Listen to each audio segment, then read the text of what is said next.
Saudara, masyarakat Minang, Jawa Timur menggelar kejuaraan bulu tangkis Geru Minang Cup ketiga tahun 2023 di Rumah Gadang Minangkabau, Jalan Gayung, Kebonsari, Surabaya pada Rabu malam.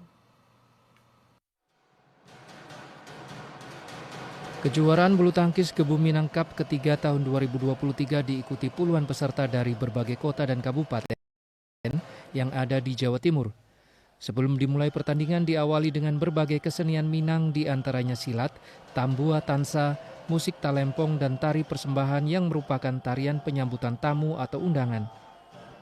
Kejuaraan bulu tangkis ini dihadiri oleh Ketua 1 Gebu Minang Jawa Timur Joni SE, Sekretaris 1 Gebu Minang Sahla Aswar, dan Kasubdit Cyber Diskrimsus Polda Jatim AKBP Hendri Santoso. Kejuaraan bulu tangkis Gebu Minang Cup ketiga ini adalah ajang untuk prestasi serta sebagai sarana memperkokoh soliditas dan solidaritas antar sesama masyarakat Minang yang ada di Jawa Timur.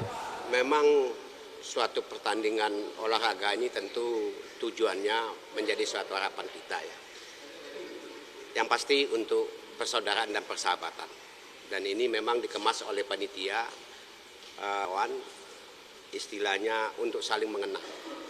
Karena kegiatan ini akan selalu diadakan tahap demi tahap.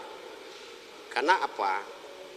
Karena memang wujudnya itu menjadi suatu harapan masyarakat Minang untuk mempererat tali persaudaraan. Terutama kita yang di perantauan. Kegiatan malam ini kami akan bertanding antara PB RG Rumah Minang melawan Malang gitu. Jadi hari ini kita akan bertanding dari Regu A sama Regu B. Tujuannya adalah untuk mempersatukan semua anak-anak rantau yang di Jawa Timur, terutama anak-anak Padang yang memang merantau dari segala suku. Pepatah orang Minang, di mana bumi dipijak, di situ langit dijunjung. Jadi walaupun kita ini orang Minang, tapi kami warga Jawa Timur. Di sini pesertanya bukan hanya orang Minang, tapi juga teman-teman dari Jawa Timur kita terbuka. Jadi di sini selain mempererat persaudaraan di sesama orang Minang, juga kita berbaur dengan masyarakat di sekitar, membuktikan bahwa kita dimanapun siap berkolaborasi dengan siapa saja.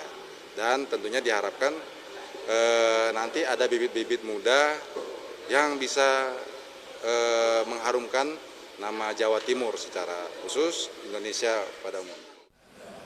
Diharapkan dengan adanya kejuaraan ini dapat meramaikan Rumah Gadang Minang dari pengunjung serta dapat mencari bibit pemain untuk bisa melanjutkan ke pertandingan yang lebih tinggi.